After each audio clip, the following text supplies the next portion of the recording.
para el día de hoy vamos a revisar ciertas temáticas. Aquí están. El módulo de hoy se llama Fundamentos del avistamiento de aves, ¿vale? Y vamos a hablar un poco acerca del turismo ecológico. ¿Qué es el turismo ecológico? Si hay formas del turismo ecológico, pues vamos a examinarlo un poco y vamos también a conocer cómo es la apuesta del ecoturismo en el Caribe colombiano. ¿De acuerdo? Entonces, para comenzar, si no es más, para comenzar, se me venía a la mente introducir por qué nosotros estudiamos las aves. ¿Alguno tendría alguna idea de los presentes por qué estudiar las aves? ¿Por qué estudiamos las aves? A ver, ahí tenemos una figura y vemos que las aves son un grupo muy variado, muy diverso, eh, con muchas especializaciones a su vez. Pero ¿por qué nosotros nos encontramos interesados en estudiar las aves?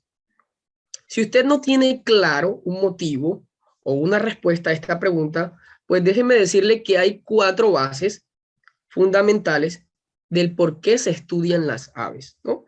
Y el primer motivo del por qué estudiamos las aves es porque a través de los estudios de la diversidad mundial se ha logrado concretar que las aves es el segundo grupo de vertebrados más abundantes sobre el planeta Tierra. Y decimos que hay aproximadamente 50.000 millones de aves. Pero cuando yo hablo de 50.000 millones no estoy hablando de especies, ¿no? Estoy hablando de individuos. Pero esos 50.000 millones de especies están alojadas o están agrupadas en 9.700 especies, ¿vale? ¿Esto lo hizo quién? ¿Lo demostró quién? Un estudio de la Universidad en Australia, Nueva Gales, en Sydney, Australia, y logró identificar que estamos por encima, las aves están por encima de todos los vertebrados que existen en el planeta Tierra, excepto los peces. ¿De acuerdo? Entonces, ¿por qué es importante estudiar las aves? Porque es uno de los grupos más megadiversos que existen sobre el planeta Tierra.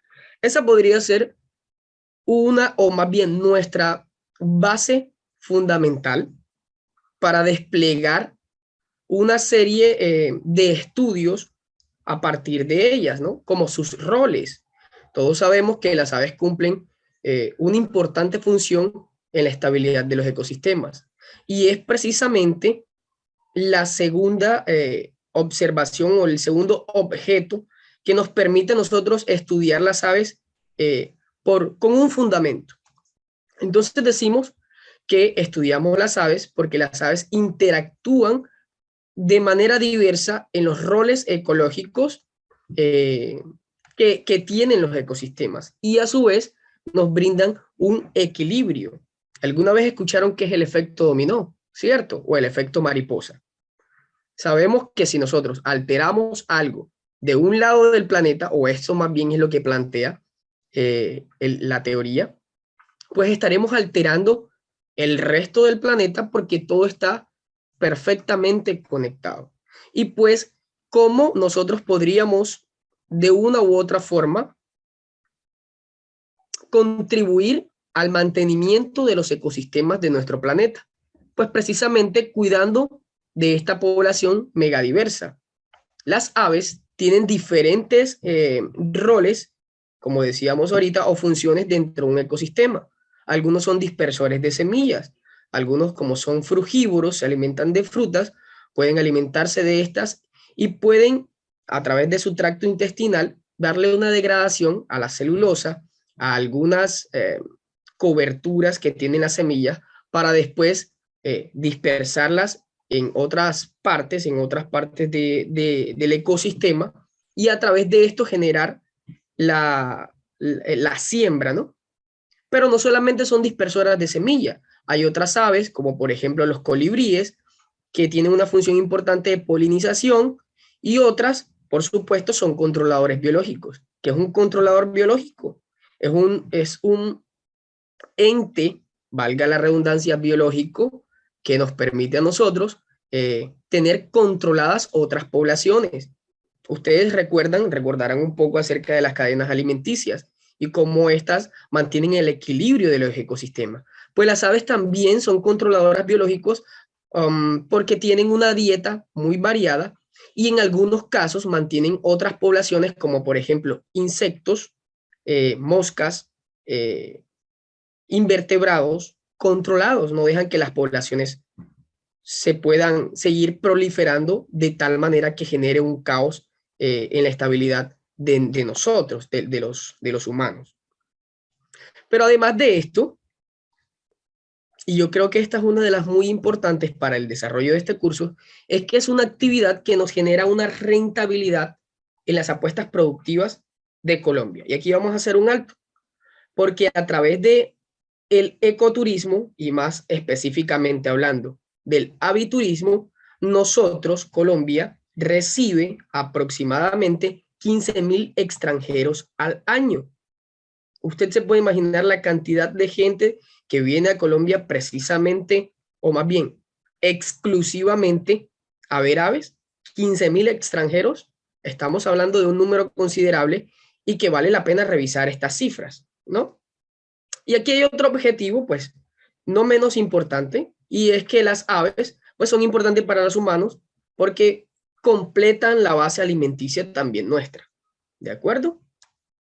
Entonces, miremos el objeto número 3, y es que es una actividad que genera bastante rentabilidad en las apuestas productivas. Primero hay que hacer una distinción, ¿Qué es el turismo? No es lo mismo que ecoturismo y no es lo mismo que aviturismo, ¿de acuerdo? ¿Qué es el turismo? Arranquemos por allí, definamos qué es el turismo. El turismo es la acción de las personas de inmigrar hacia otro lugar para conocer un destino en particular. Pero el turismo no tiene un propósito definido. Simplemente el turista desea conocer una ciudad, va a conocer los sitios, pero tiene un rumbo claro, tiene el destino claro, pero no tiene un propósito claro. ¿De acuerdo? A través de conocer eso, además de eso, ¿qué más quiere hacer? No está tan claro. Un asunto diferente ocurre con el ecoturismo, porque el ecoturismo, su palabra es compuesta, ¿no? Ecológico o turismo ecológico. Gira en torno a la naturaleza, por supuesto, porque las personas van a buscar, van a visitar lugares verdes, lugares adornados de paisajes, y el propósito de una persona que hace ecoturismo, pues es precisamente apreciar los paisajes, disfrutar de la naturaleza y conocer también un poco de la cultura que se encuentra involucrada en estos lugares. Y por supuesto, ya cuando hablamos de aviturismo, es una forma muy especializada de turismo, porque a través del turismo, del aviturismo, se desarrollan investigaciones, se desarrollan observaciones científicas. Bueno, también vale la pena decir que algunos hacen aviturismo como hobby, pero también hacen observaciones con un rigor científico, con el objeto de conservar las aves. Y esta técnica, pues por supuesto, atiende a lo que nosotros conocemos en las ciencias como la historia natural. Si vamos a observar aves, yo tengo que conocer cuál es el rol ecológico de un ave en el ecosistema. Entonces, miremos la forma especializada que tiene el aviturismo. Nosotros, que estamos interesados en desarrollar prácticas de aviturismo, vamos a tener que conocer, como nos decía Aurelie, conocer los nombres, pero no solamente los nombres en español o en los nombres científicos, ¿no? No solamente los nombres comunes, sino conocer la historia natural de este recurso tan valioso. Hay otras formas de ecoturismo, es decir, de un turismo ecológico especializado. ¿Como cuál? Como la fotografía natural. Hay gente que se va exclusivamente a hacer fotografía. Hay otro que es el montañismo. Hay otro que es el senderismo también. Pero yo quisiera saber si alguno ha escuchado un turismo especializado en un grupo de aves, en un grupo, discúlpenme, en un grupo biológico. Yo aún no he escuchado, por ejemplo, serpiente turismo o herpetoturismo, aún no lo he escuchado. Y eso tiene una razón de ser, ¿no? ¿Qué otro podría ser? Mamífero turismo, tampoco he escuchado. Es decir, un turismo especializado en otro grupo biológico, hasta el momento no tiene un auge. Y sí, y puede que exista, ¿no? Puede que hayan personas que ya estén desarrollando turismo para observar otro grupo biológico, pero hasta el momento el aviturismo es uno de las formas de turismo más especializadas que existen. ¿De acuerdo? Entonces, esto nos abre una importante Profe, ventana. Sí, Yolis. disculpe, bueno, hay entre esos tipos de turismo que dice usted que tal vez aquí no se da, pero de pronto en otros continentes, como por ejemplo en África, que sí estudian la vida salvaje de los animales, Así que eso es. también lo ven como turismo, ¿no? Así es, así es. Eso es una forma de ecoturismo. Estos tours safaris, ¿cierto? Donde van en las camionetas y pueden observar todos estos animales, esta vida silvestre, por supuesto. Es una forma de ecoturismo. Pero fijémonos que no hay todavía un grupo especializado, un turismo especializado en otro grupo biológico. Por lo menos yo no lo conozco. Yo estuve tratando de investigar si existía, sobre todo para la Sierra Nevada de Santa Marta, o ahora hay un auge con las ranas. Y yo me preguntaba, pues ya debe existir alguien que esté trayendo turistas a observar, a observar ranas, pero realmente no lo encontré. Otro, por ejemplo, el de los mamíferos. Los mamíferos son muy carismáticos, ¿no? Yo viajaría, como dice Jolly, yo viajaría a África a conocer un elefante o a conocer un león, ¿no? Pero, pero todavía no está conformado tan legal como lo es la tendencia del aviturismo. La tendencia del aviturismo es mundial y tuvo un auge hace aproximadamente 10 años. Ya venían desarrollando aviturismo de otra forma, pero tuvo un auge hace aproximadamente 10 años, cuando cesaron en Europa estas actividades de caza, porque estaban disminuyendo la población mundial de los patos. Era una tradición que tenían los europeos, ¿no? Llevaban a sus hijos con una escopeta a cazar patos, a cazar patos, pero se dieron cuenta que estaban disminuyendo drásticamente las poblaciones de patos y decidieron innovar algunos ambientalistas con la observación de aves.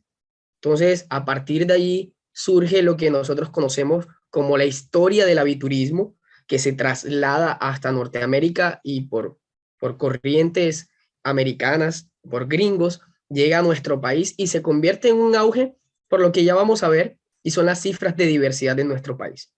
¿Vale? Pero a donde quiero ir, hasta el momento no se conoce una forma especializada de ecoturismo y de turismo como lo es tan fuerte el aviturismo. ¿De acuerdo? Ahora sí. Esto nos hace entonces revisar algunas cifras importantes, unas cifras que involucran tanto economía como, por supuesto, la diversidad de aves. Entonces, hablemos un poco de la economía, porque revisando me di cuenta de lo siguiente. Eh, como sabemos, el país tiene unos ingresos y estos ingresos están pues sectorizados. El sector primario, que es el sector agropecuario, ¿verdad? El del campo, es lo que genera, es la forma como Colombia genera ingresos, que son aproximadamente el 13% a través de la papa, las flores, el café, todo lo agro, ¿cierto? Hay un segundo sector que por supuesto es muy importante y es el sector industrial, que tiene una importancia del aproximadamente el 18% de los ingresos del Producto Interno Bruto del país. Pero fíjese, el sector terciario tiene casi un 70% de los ingresos. Y precisamente en ese casi 70% de los ingresos que tiene Colombia está alojada una actividad que se conoce como el aviturismo. Y buscando cifras, me llevo con la sorpresa de que se ha convertido en una de las apuestas productivas para el país más importantes, pues precisamente porque cada vez más el país, el mundo despierta y conoce a Colombia a través de las redes sociales como un país súper atractivo para observar aves. Entonces, tenemos extranjeros, tenemos visitantes de todas partes del país, del mundo, de Reino Unido, Europa y Norteamérica principalmente, que desean venir a Colombia a observar aves, y estudios como estos nos demuestran que estarían interesados por día, nada más en hacer un recorrido, costear aproximadamente 1.500.000 pesos, 1.100.000 pesos, un millón de pesos.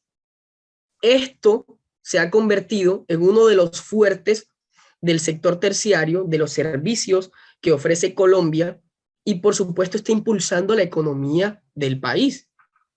Y entonces aquí radica porque ese 69% del PIB, del Producto Interno Bruto, es impulsado por el ecoturismo y en gran parte por el aviturismo, y aproximadamente están entrando 9 millones de dólares por año solamente de este tipo de actividades.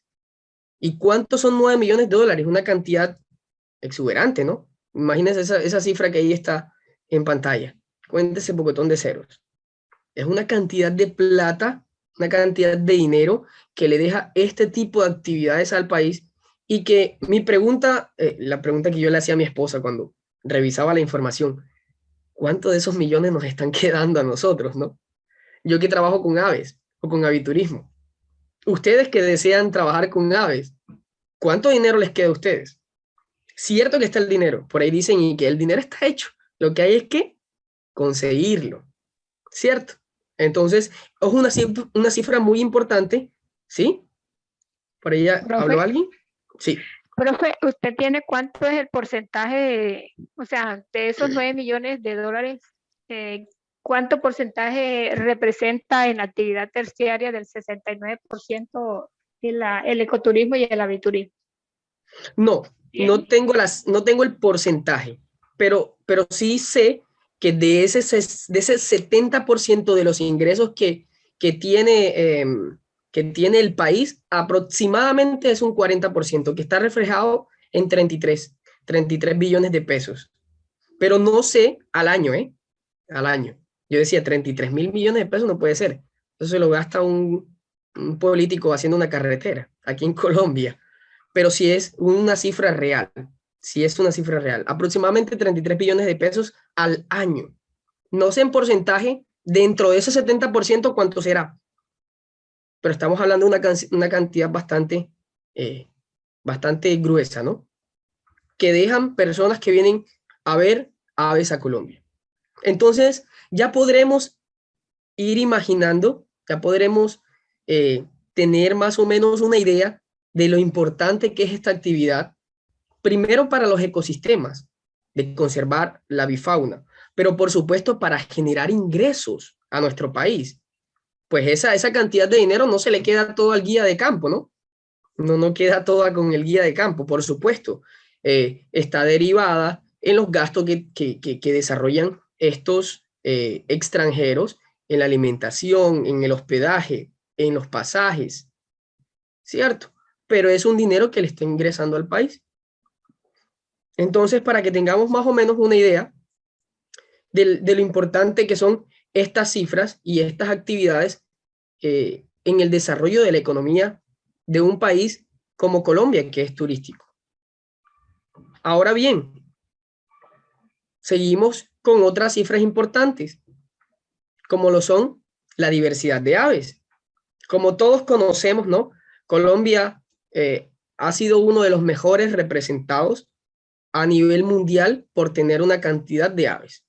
Una cantidad de aves. Todos los años, a través de diferentes actividades, estas listas se actualizan, pero nosotros tenemos un estimado de aproximadamente 1.900 especies.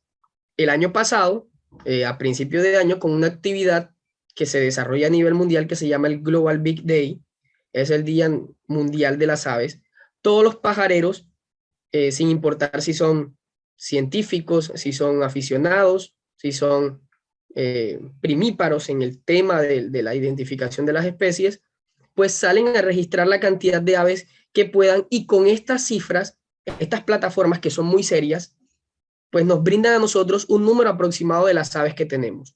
Entonces ya podríamos ver, después de estas celebraciones, de estas actividades, que entidades gubernamentales muy serias como ProColombia, como ProAves, pues se atreven a decir que Colombia tiene aproximadamente 1.900 especies de aves. ¿Cuántas aves decíamos que tenía, que existen en el planeta Tierra? 9.700. 9.700 especies, de las Y cuales de esas, así es, 1.335 están en Colombia. así es, aproximadamente. Eso fue para el año pasado. Eso es un estimado. Pero se estima que la cifra real esté rozando con el 1.954 especies. Ahora bien, ¿qué hace que Colombia tenga esta diversidad de aves tan exuberante, tan grandes? ¿Por qué en un punto tan pequeñito en el globo terráqueo pueden existir esa cantidad de especies, no de aves, especies, ¿no? Entonces vale la pena revisar, ahí está la cifra, vale la pena revisar cómo están distribuidas estas especies. Pero venga, creo que se me saltó una diapositiva aquí. Yo les doy alguna de las justificaciones por qué nosotros tenemos esa diversidad. Y pues si sabemos que de aves hay, también hay diversidad de otras especies, de otros grupos de animales, de fauna y de flora, no solamente aves. Tenemos un número alto de insectos, un número alto de vegetación o de plantas, tenemos un número elevadísimo también de anfibios y reptiles, y es pues porque nuestro territorio se encuentra bañado por dos océanos, número uno, número dos, porque poseemos la diversidad de pisos térmicos que quizás otros países no puedan tener, número tres, por el aislamiento geográfico que tenemos de la Sierra Nevada, y ahorita vamos a hablar algo importante de allí, y por supuesto, por la influencia de la cordillera de los Andes. Los Andes terminan en Colombia. Bueno, dos cordilleras, dos finales, dos ramitas. La otra termina en Venezuela, ahí la estamos viendo. Pero eso hace que nuestro país tenga un alto número de especies que no existen en otra parte del mundo. Que tengamos la mayor cantidad de especies de aves. Y por supuesto, porque nos situamos sobre la línea ecuatorial. Es decir, estamos en la franja media del planeta. Y esto también nos favorece. Entonces, el Instituto Humboldt ha desarrollado este mapa que usted está viendo allí. Tiene como pinta así como de un camuflado, ¿no? Parece un camuflado. No lo veo. Pero parece un camuflado, pero realmente es un mapa que nos está indicando por colores la cantidad de aves, de especies de aves, que podemos observar en los diferentes departamentos, incluso en los municipios. ¿Sí? ¿Pero dónde muestras el mapa que yo no lo veo? Bueno, no sé si se dejó de compartir la diapositiva. Sí se ve, profe, ¿Sí? Sí se ve. Ok, ¿quién me habló por ahí? De pronto tiene problemas. Yo no veo el mapa. Solo lo Yoli. veo. Ajá, ok. Entonces dele clic en la foto, de pronto allí se le habilita las diapositivas porque he estado pasando diapositivas. Si no pueden ver la diapositiva, pues tienen que activarlo, buscar la forma para que les aparezca. De acuerdo. Entonces seguimos por acá. Fíjese, a mí me llamaba la atención que nosotros tenemos un gran reto en el Caribe colombiano con el tema del aviturismo porque es uno de los lugares preferidos para observar aves, pero el mapa dice otra cosa, ¿no? Dice que las partes más claritas es donde hay menos especies, aproximadamente de 194 a 350 especies, y fíjese que los municipios y los departamentos del Caribe colombiano están sombreados con ese color pálido. Yo decía, pero ¿qué pasa, no? Y en efecto, las diferentes actividades, como decíamos ahorita, enmarcadas en el monitoreo de las aves, arrojan que los países, los departamentos con mayor diversidad son Cauca, Nariño y Antioquia. Bueno, están colocados aquí cerquita de la cordillera. Entonces, ¿qué es lo que pasa, no? El panorama ahí está como medio maluco. Pero, por fortuna, nosotros tenemos algo que nos favorece, y cuando digo nosotros, el Caribe colombiano, y es la cantidad de hábitats con condiciones únicas que no las hay en otras partes del país. Por eso, ya me metí a hablar del Magdalena, por eso nosotros vamos ahorita mismo a entender, de pronto algunos lo conocerán, y pido excusas, ¿no? Para aquellas personas que tienen un léxico pues, ya más desglosado, más amplio, y me toca estar explicando cositas pequeñas, pero entendemos que hay un grupo bastante variado y hay jóvenes o hay personas que no conocen de ciertas temáticas. Y pues precisamente el término que quiero desglosar es endemismo. ¿Alguno de los que están aquí, biólogos, científicos, guías turísticos, nos podrían dar una orientación de qué es el endemismo?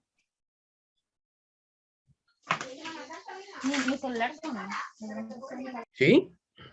Alejandra, no. Listo, pues yo se los explico. Ese plus que nos favorece a nosotros en la región Caribe y que nosotros denominamos como endemismo, hace referencia, ahí está, a la restricción que tiene una especie en un área geográfica única en el mundo. Profe, no entendí eso. ¿Qué significa? El endemismo hace referencia a que una especie solamente se encuentra en una parte del mundo. Y nosotros en Colombia tenemos un alto endemismo, pero además de que tenemos un alto endemismo en Colombia, lo tenemos en el Caribe colombiano. Entonces ya empezamos a ver por qué las personas pues prefieren venir al Caribe colombiano a observar aves. Entonces veremos que el Magdalena tiene, además de esto, nuestro departamento tiene el más alto endemismo de aves del Caribe colombiano. Es decir, de todo el Caribe, el departamento del Magdalena tiene especies únicas en el planeta. Vuelvo y repito. El departamento del Magdalena, de todo el Caribe colombiano, de todo el Caribe, es el único que tiene una cantidad de especies restringidas y que no se encuentran en otra parte del mundo. Si alguno no me entiende, pues colocar un ejemplo.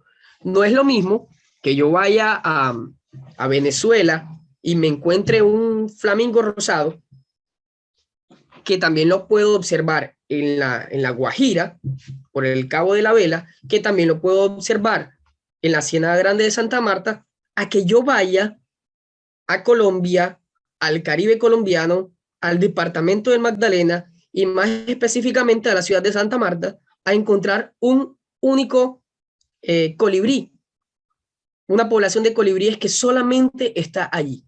Entonces ese es el endemismo. El endemismo es una restricción que hay de ciertas especies a un punto geográfico. ¿De acuerdo? Entonces decíamos, ¿se acuerdan aquella cifra? 1954 especies que habitan en Colombia. De esas, 82 especies en Colombia son endémicas. Pero eso no es lo más importante. El Magdalena cuenta con aproximadamente el 37% de las aves endémicas. Estamos hablando de que si Colombia tiene un alto endemismo, si Colombia tiene 80 aves que solamente se ven en este país, de esas 80, aproximadamente 30 se ven en el departamento del Magdalena. Imagínese usted. Importante, ¿no? Interesante. Y además de eso, aproximadamente 27 se pueden ver en la Sierra Nevada de Santa Marta. Entonces, eso es lo que fundamenta, es el pilar para que nuestro Caribe colombiano y nuestro departamento del Magdalena sea uno de los lugares más interesantes y más deseados para observar aves. Esa cotorrita que está ahí en el fondo se llama Pirrura viridicata, ¿cierto? Yo me imagino que algunos lo conocerán, algunos de los muchachos que son guías turísticos. Es una ave endémica de la sierra. Es nuestra especie insignia, por decirlo así, de la Sierra Nevada. Una de las especies insignias. Solamente la observamos en la Sierra Nevada y tiene una distribución muy cortita, que si se sale de la altura en la que ella está acostumbrada a vivir, pues precisamente como es un ave muy exigente con su hábito alimenticio, puede morir. Entonces lo hace interesante. Ahora bien, existe una ruta de aviturismo en el Caribe colombiano que involucra los 3 departamentos más importantes para la observación de aves. Y entiéndase, por más importante es más atractivo a los turistas que vienen, ¿no? Que logra condensar una mayor diversidad de especies haciendo un recorrido. Entonces, las diferentes agencias turísticas que tenemos en el Caribe, pues han propuesto a La Guajira, el Cesar y el Magdalena como los 3 departamentos más importantes para el aviturismo. ¿De acuerdo? Entonces revisaremos que en La Guajira, se han visto ese pájaro copetudo rojo, ¿verdad? ¿Cómo le dicen? Cardinal guajiro. Ya después entraremos en materia con el grupo de las aves, así que no se afane. No vaya a decirme, no, que es que están hablando mucho, yo pensé que iba a conocer las aves. Sí, pero estamos haciendo la introducción al aviturismo. Entonces, hay unos puntos estratégicos en el Caribe y más específico en La Guajira, como es el Parque Nacional Natural Macuira, que es este oasis de arena, no, oasis no, este pequeño desierto dentro de una cobertura de bosque seco tropical que lo hace único, que lo hace un espacio único para la observación de aves. Pero en La Guajira no solamente hay desiertos, ¿no? También hay algunos humedales que componen un hábitat ideal para observar aves, como es el complejo de humedales de La Guajira. Y además de esto, está esta fotografía, se me invirtieron las fotografías, Monte de Oca, que es como, es un bosque seco, un híbrido entre bosque seco y bosque húmedo. Las condiciones pues pueden ser secas en el año, pero siempre hay afluencia de aguas. Yolis, ¿nos ibas a comentar algo? No, estoy el micrófono abierto para cuando tenga que Ok, comentar algo. listo, Está interesante la clase, profe. gracias. Entonces, estos serían unos 3 lugares apreciados para el tema del aviturismo, ¿de acuerdo? Ahora, si nosotros nos trasladamos al Cesar, vamos a tener Cerro Pintado, como le dicen por ahí, o Cerro Pintado. Cerro Pintado queda entre la frontera entre Venezuela y Colombia, ¿no? Y es precisamente un tipo de ecosistema húmedo en el cual se pueden observar también un alto endemismo. Cerro Pintado tiene aproximadamente 3.600 metros sobre el nivel del mar, o sea que se imaginará el clima que puede existir en este lugar, un clima templado y frío también. Por supuesto, hay bosques secos en el Cesar, como es el caso de los Besotes. Es un parque, no es denominado todavía parque nacional, pero está en pos de eso. Y por supuesto, un resguardo indígena en el Cesar llamado Pueblo Bello. Yo la verdad no conozco el Cesar, pero investigando un poco, me pude dar cuenta la cantidad de aves que se pueden observar en este departamento. Y fíjese algo, el Magdalena, la Guajira y el Cesar, los 3 departamentos que bordean la Sierra Nevada. Entonces ya entendemos de pronto por qué esa afluencia de tantas aves en estos 3 departamentos. Bueno, y por supuesto, el Magdalena no se podía quedar atrás. Y les tengo un dato interesante con el departamento del Magdalena. Vuelvo y juega. Otro punto a nuestro favor. Tenemos áreas Ramsar y áreas denominadas parques nacionales naturales. Esto es una denominación que hace el gobierno o que hace más bien las diferentes ONGs a nivel mundial para poder reservar, para poder darle una importancia a unos parches que son únicos en el globo. Es decir, el Parque Nacional Natural Tayrona, considerado uno de los mejores bosques secos que tiene el Caribe, es un parque, valga la redundancia, nacional. Es un área protegida. O sea que aquí no se pueden desarrollar ciertas prácticas. El turismo tiene que ser selectivo, tiene que ser con cuidado, tiene sus normas, porque si es denominado un área Ramsar o un área Parque Nacional Natural, significa que deben guardar ciertos protocolos para salvaguardar, valga la pena redundar, para salvaguardar la vida o la biota que se encuentra en estos lugares. Por supuesto, la Sierra Nevada de Santa Marta, la montaña marino-costera más alta que tenemos, que existe en el mundo. Esta tiene aproximadamente 5.600, 5.700 metros sobre el nivel del mar y es también un área muy importante para la observación de aves, pues tiene el más alto endemismo de todo el Caribe colombiano. Y por supuesto, no se podría quedar fuera el humedal más grande del mundo, que es Parque Nacional Natural Santuario de Fauna y Flora Ciénaga Grande de Santa Marta. Un nombre grande. Nosotros lo conocemos como la Ciénaga. Por supuesto, en la Ciénaga encontramos también un alto número de especies endémicas y sobre todo amenazadas, ¿no? Por la degradación que ha tenido este ecosistema. Entonces se convierte en un sitio importante para la observación de aves. Por supuesto, ahí está una de las especies insignias de la Ciénaga Grande de Santa Marta. Ese es el colibrí cienaguero, una especie endémica y que por supuesto se encuentra en peligro pues debido a la tala y a la disminución de su hábitat, a la intervención de su hábitat. Muy bien, preguntas hasta el momento. Demos un chance allí. Quiero escucharles. ¿Qué hora es?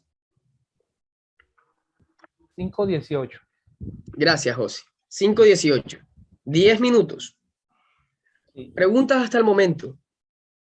No, bastante interesante y me gustaría de verdad exhortar a los integrantes del grupo, sobre todo por lo que manifestaba al comienzo, lo diverso que es el grupo. Aquí en este taller hay jóvenes que son guías, hay otros que están en el proceso de formación también.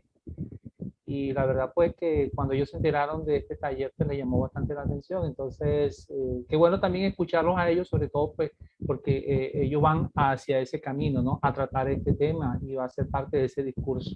Entonces, pues los invito también a comentar. Así es, José.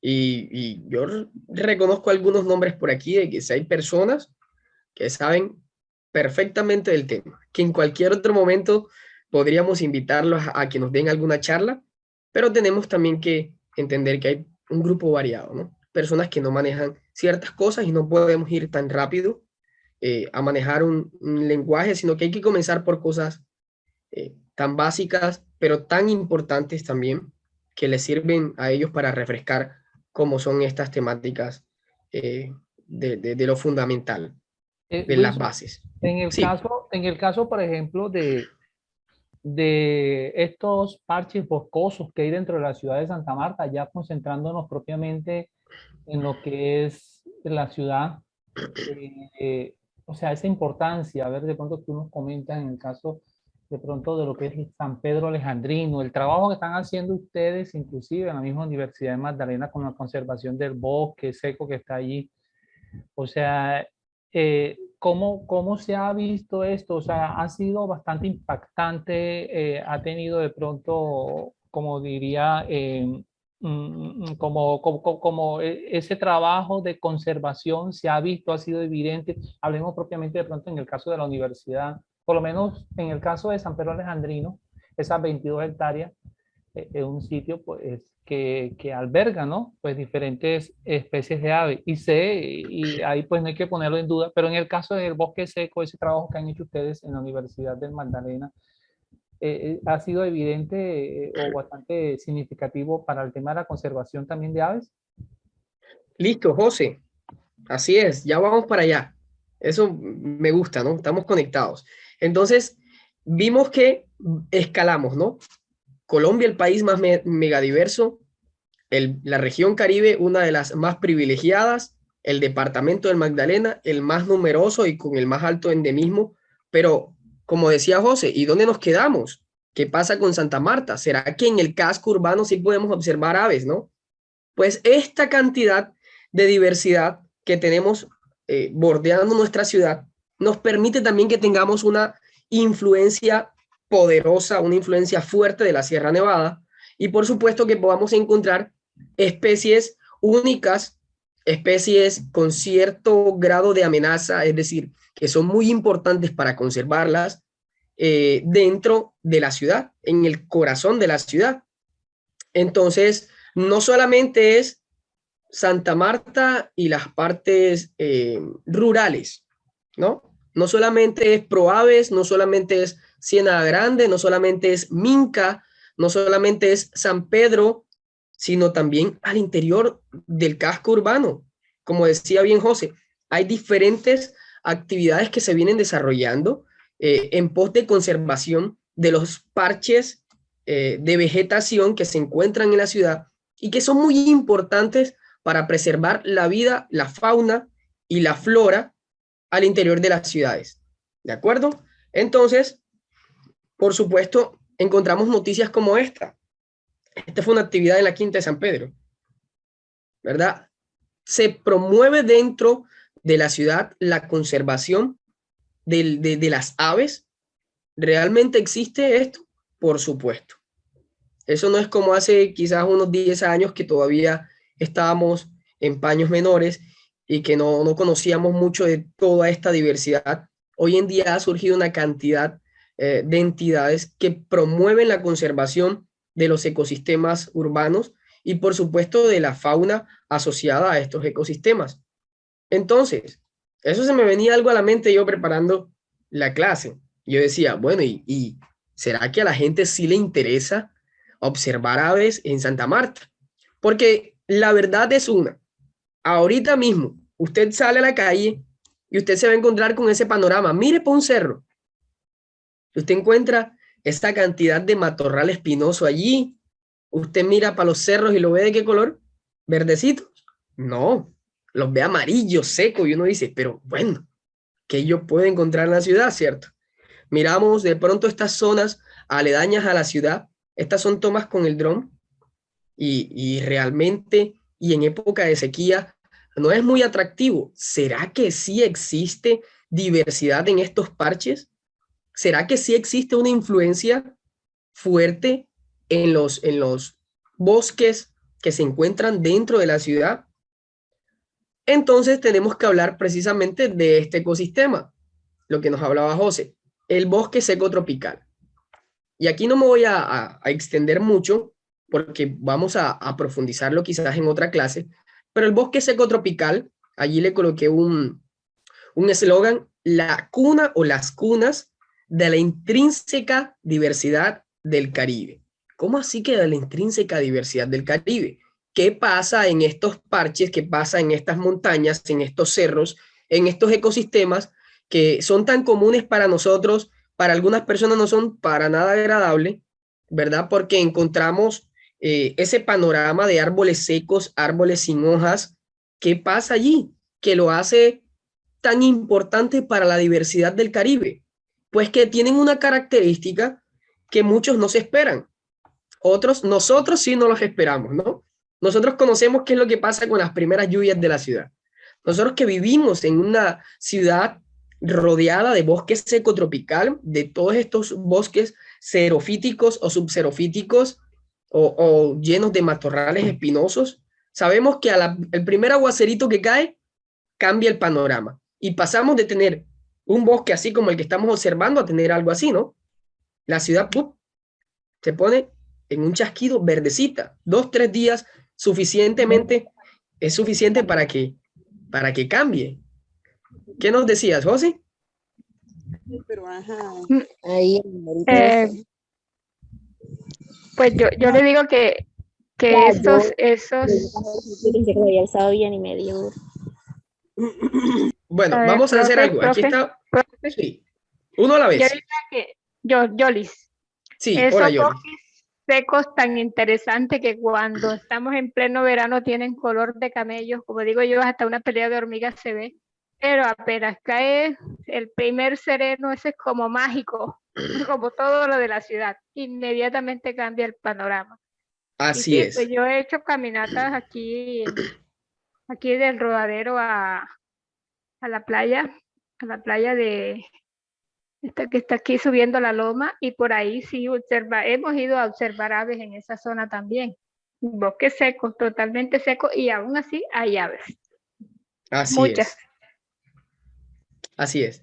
Entonces, a lo que quería llegar, gracias, Yoli. Yoli nos los comenta como un testimonio de su trabajo como guía, de que ella puede incluso en las partes, en las temporadas secas del año, en las temporadas de sequía, encontrar aves.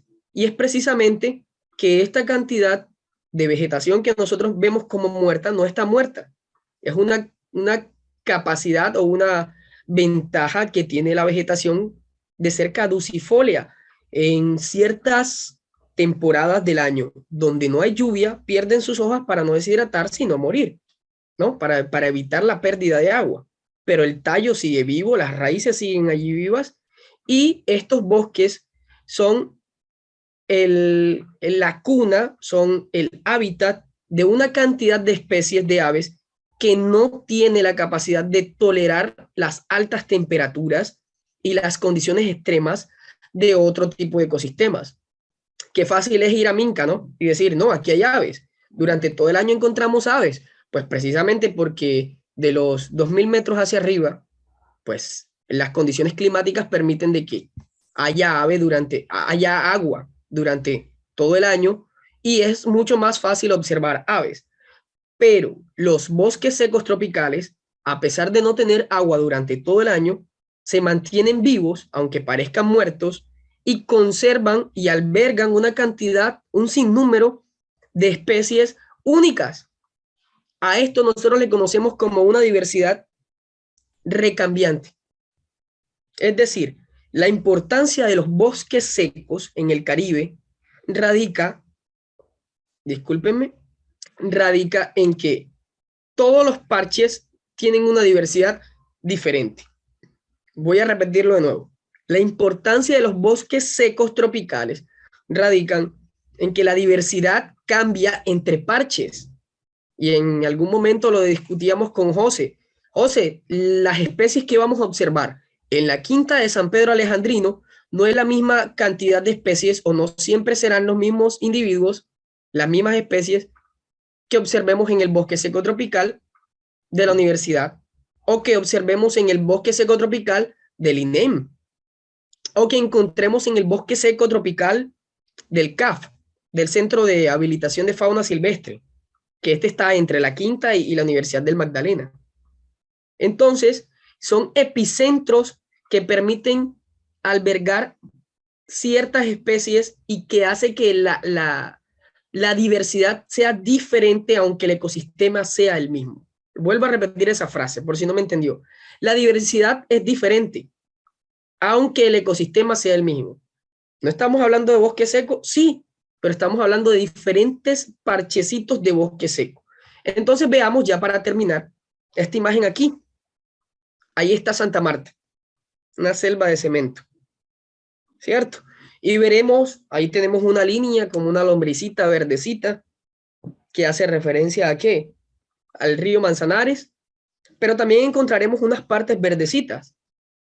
Entonces yo se las voy a aclarar aquí y les voy a comentar, ya que José nos recordaba ahorita.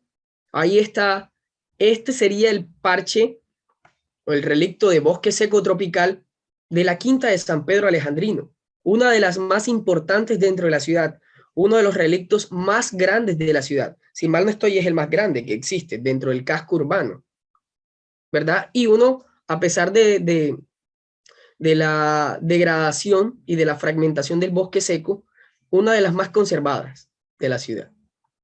También tenemos dentro de la ciudad Por supuesto, ahí está la Universidad del Magdalena, que me dice, pero yo veo casitas y cositas. Pero aquí abajo, en la parte de abajito, se encuentra un parchecito que tiene aproximadamente 4 hectáreas.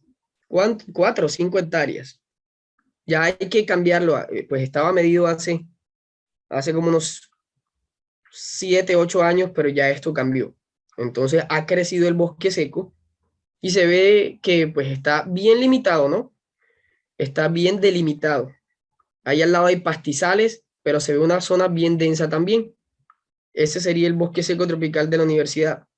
Esta foto de aquí corresponde a otro parche importante de bosque seco dentro de la ciudad, y ese es el del CAF, ese es el de Corpamag.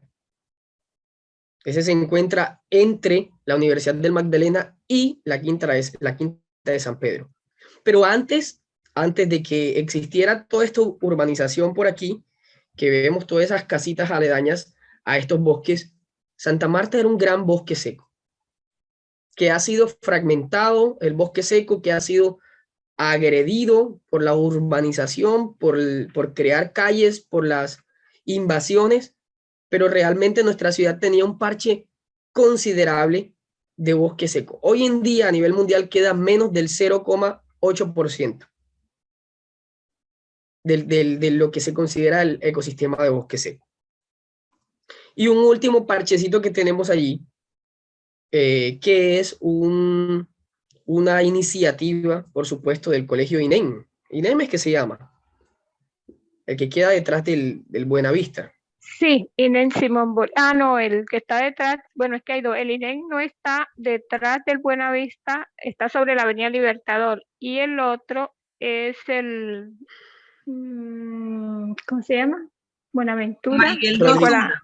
Juan Miguel de Osuna. Juan Miguel de Osuna. Okay. Entre ahí y el Parque del Agua. Sí, profe, ellos están haciendo un trabajo bastante interesante. Inclusive en algún momento tuvimos oportunidad de conversar con el rector Miguel Polo Albarracín, con el profesor, el rector del Juan Miguel de Osuna. Tuvimos algún acercamiento con la normal de varones, y posteriormente con FUNSCON, algunos docentes de la Universidad de Magdalena. La intención era precisamente armar ese corredor verde, ¿no? Ese corredor verde que se integra, y sería algo interesante. Inclusive todavía está la idea, y creo que desde sus instituciones ellos vienen haciendo ese trabajo. Por lo menos hay que destacar la labor que viene siendo la IED INEM Simón Bolívar. Hay una profesora allí que pues viene aportando bastante. Inclusive hay un vivero bastante interesante Sí. dentro de ese lugar. Y entonces se viene haciendo como esa conectividad, y esa es la idea, hacer esa conectividad futuro a través de plantas, ¿no? Así es. Yo en su momento, el año antes pasado, incluso antes de la pandemia, recibimos en la Universidad del Magdalena pues ciertos personajes directivos que pretendían hacer ese corredor para unificar lo que es el gran bosque seco del Magdalena iniciando por Santa Marta, para poder conectar estos parches que tienen gran diversidad y que de una u otra forma la urbanización lo que hizo fue cortar la conectividad, que es importante, ¿no? ¿Por qué es importante? Pues hagamos un ejemplo. En el caso de las aves, digamos que serían los individuos o las especies que menos sufrirían, pues porque tienen un desplazamiento aéreo, ¿no? Ellas pueden volar del bosque seco de la Universidad de Magdalena hacia el bosque seco de la Quinta, y pueden volar hacia otro relicto de bosque seco, incluso pueden migrar a otra parte, a otro departamento. Pero ¿qué pasa con los mamíferos? ¿Qué pasa con los organismos que son más sésiles, que no tienen movimiento? No tienen ese movimiento o esos desplazamientos tan fáciles. Los osos hormigueros, ¿qué pasa con lagartos, serpientes, anfibios? ¿No? Esa diversidad, como está segmentada, al pasar los años irá disminuyéndose. Y yo creo, José y equipo, que es una de las principales, de los principales motivos que tienen estas actividades en torno a la conservación de los bosques urbanos. Y es que puedan en Santa Marta conectarse y que pueda vivir el bosque. Porque la segmentación lo que hace es que la diversidad baje. Al pasar los años, si no hubo reproducción entre los individuos que están en estos parches aislados, porque ciertamente están aislados, miren el caso del CAF, ¿hacia dónde coge un mamífero?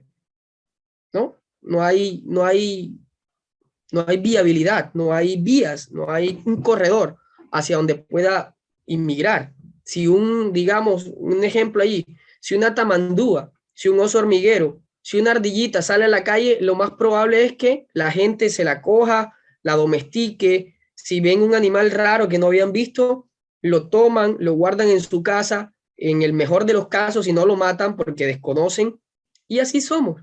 Entonces, estas actividades en marco de la conservación permiten la unión de diferentes entidades, como bien decía José ahora, como bien decía la profe Yolis, y permite que al pasar los años se puedan desarrollar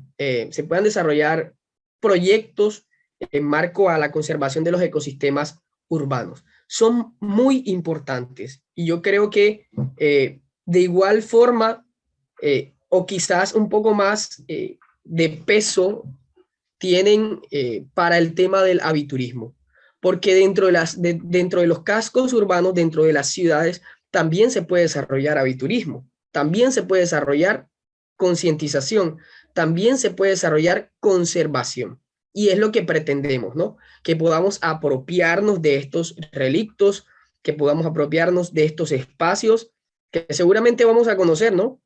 Durante las salidas de campo vamos a ir a la Quinta de San Pedro, iremos a la Universidad del Magdalena y buscaremos la forma también de conocer otros relictos urbanos, pero la idea es que nos apropiemos de estos para desarrollar uso sostenible de estos entornos. Entonces, personal, yo creo que ya ha sido suficiente por hoy. Entonces, don José, muchas gracias por el espacio. Gracias a todos los que se pudieron conectar. Vamos a dar unas indicaciones, José, acerca de la próxima semana. Ya creo que tenemos nuestra primera salida de campo. Entonces, exacto. Sí, bueno, prefiero darte la palabra allí, profesor, que pues tienes más de pronto las instrucciones un poco más claras, ¿no?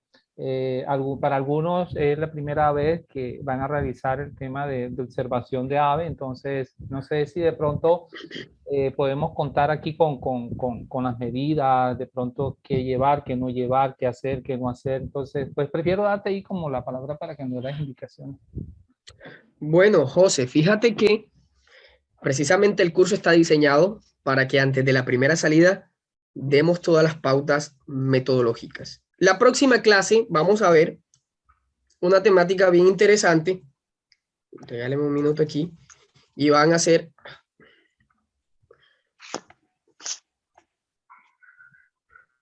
precisamente todas estas recomendaciones.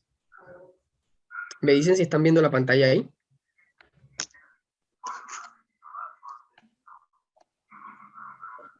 Todas las recomendaciones para campo, para el avistamiento de aves. Así se llama el módulo. Recomendaciones para el avistamiento de aves. Gracias. Entonces, la próxima semana vamos a ver. Profe. Sí, claro. Esta información, si no es posible que la haga llegar a los correos o al grupo de WhatsApp para que todos la podamos ver con calma y sí, pero sí, Yolis, yo voy a hacer un resumen, ¿vale? Un resumen de la información. Algunas. No, pero de este módulo que está mostrando usted aquí, este módulo que tiene la pantalla. Ah, claro, esto se los socializamos por el grupo de difusión, por el grupo de WhatsApp. Incluso podemos volverlo a hacer, José, ¿vale? Yo te lo reenvío ahorita o se los reenvío al grupo para que lo tengan. Este es el microdiseño con las fechas, ¿vale? Sí, y claro, es importante, profe, gracias. Así es. No, de nada.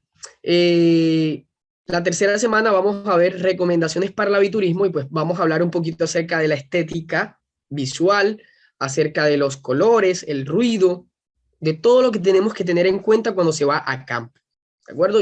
Vuelvo y repito y insistimos, quizás algunos ya están más avanzaditos, ya irán con sus binoculares, ya sabrán cómo se viste en campo para observar aves, ya tendrán sus equipos adelantados, pero hay personas que necesitan conocerlo. Entonces, la próxima sesión, que será el viernes 22 de abril, vamos a lo mejor a tener un invitado que nos va a hablar un poco acerca de esto y acerca del uso adecuado de los equipos. Y por supuesto, el sábado tendremos la salida de campo. Entonces, para el día viernes ya haremos todas las recomendaciones que se deben tener en cuenta para que vayamos a campo como se debe, ¿no? Guardando la estética visual, guardando el comportamiento, por supuesto, y con todos los requerimientos que debemos tener en cuenta. Yo creo que es todo, José.